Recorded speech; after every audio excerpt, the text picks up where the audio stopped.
Monsieur Hébert.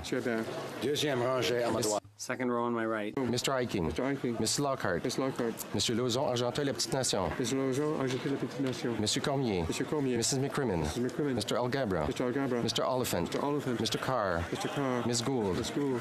Mr. Holland. Mr. Holland. Monsieur Champagne. Mr. Champagne. Miss Monsef. Ms. Monsef. Monsieur Garneau. Mr. Garneau. Ms. Duncan, Etobicoke North. Ms. Duncan, Etobicoke North. Monsieur Duclos. Monsieur Duclos. Miss McKenna. Miss McKenna. Madame Le Boutillier. Madame Le Boutillier. Madame Bibot. Madame Bibot. Mr. Cusner. Mr. Cusner. Mr. Casey Charlottetown. Mr. Casey Charlottetown. Mr. Vaughan. Mr. Vaughan. Monsieur Serré. Monsieur Serré. Monsieur Chiffquet. Mr. Chiffquet. Premier rangé à ma droite. First row on my right. Mr. Macaulay Cardigan. Mr. Macaulay Cardigan. Mr. Sajan. Mr. Sajan. Mr. Goodale. Mr. Goodale. Monsieur Rodriguez. Mr. Rodriguez. Miss Petitpas-Taylor. Petit Taylor. Miss Shager. Miss Chager. Monsieur Trudeau. Monsieur Trudeau. Miss Qualtrough. Miss Qualtrough. Miss Freeland. Miss Freeland. Monsieur Lametti. Mr. Lametti. Miss Bennett. Miss Bennett. Mr. Baines. Mr. Baines. Mr. Hussein. Mr. Hussein. Mr. Blair. Mr. Blair. Miss Tassie. Miss Tassie. Miss Ing. Miss Ing. Mrs. Jordan. Mrs. Jordan. Mrs. Mahichuk. Miss Mahichuk. Mr. Casey Cumberland Colchester. Casey Cumberland Colchester. Mr. Easter. Mr. Easter. Miss Fry. Miss Fry. Mr. Hogue.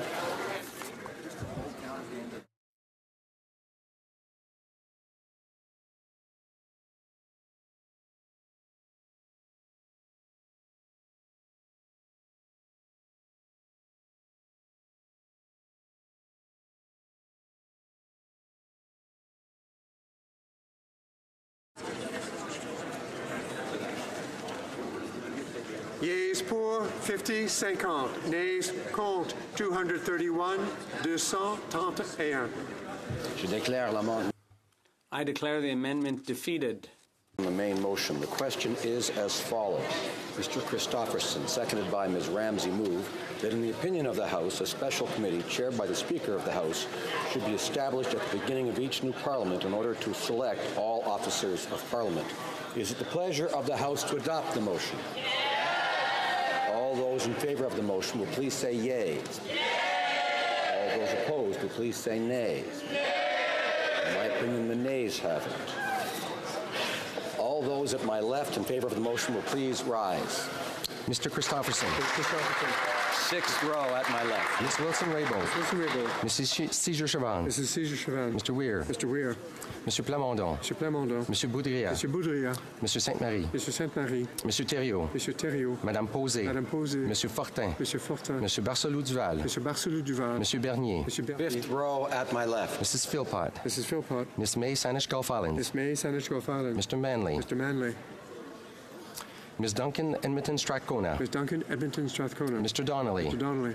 Miss Matheson. Miss Matheson. Madame Hughes. Madame Hughes. Fourth row at my left. Mr. Tilson. Mr. Tilson. Mrs. Bell? Mrs. Bell? No, She's still no. up? She didn't get up, no. Mr. Cullen. Mr. Cullen. Mr. Rankin. Mr. Rankin. Mr. Stetsky. Mr. Stetsky. Madame Quash. Madame Quash.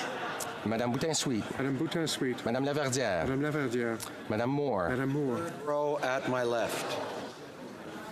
Monsieur Nantel. Monsieur Nantel. Monsieur Choquette. Monsieur Choquette. Mr. Blakey. Mr. Blakey. Mr. Duval. Mr. Duval. Mr. Cannings. Mr. Cannings. Mr. Johns. Mr. Johns. Mr. McGregor. Mr. McGregor. Second row at my left. Mr. Garrison. Mr. Garrison. Madame Trudel. Madame Trudel. Madame Sans Souci. Madame Sans Souci. Miss Jolibois. Miss Jolibois. Monsieur Dussault. Monsieur Dussault. Monsieur Dubé. Monsieur Dubé. Monsieur Aubin. Monsieur Aubin. Row at my left. Mr. Massey, Windsor West. Mr. Massey, Windsor West. Mr. Singh. Mr. Singh. Mr. Julian. Mr. Julian. Mr. Bouleris. Mr. Bouleris. Miss Benson. Miss Benson. Miss Kwan. Miss Kwan. Mr. Angus. Mr. Angus. Mr. Davies. Davies. Miss Ramsey. Miss Ramsey. Miss Ashton. Miss Ashton. Monsieur Caron. Monsieur Caron. All those at my right in favor of the motion will please rise. Sixth row. Miss Vandenbelt. Miss Vandenberg. Fifth row at my right. Monsieur Graham. Mr. Graham. Mr. Long. Mr. Long. Fourth row at my right. Madame Mendez. Madame Mendez. Monsieur Baylis. Mr. Baylis. Third row at my right. Second row at my right. First row at my right. All those at my left opposed to the motion will please rise. Sixth row. Mr. Stanton. Mr. Stanton. Mr. Sopok. Mr. Sopok. Mr. Van Kesteren. Mr. Van Kesteren. Mr. Shipley. Mr. Shipley. Mr. Iglinski. Mr. Iglinski.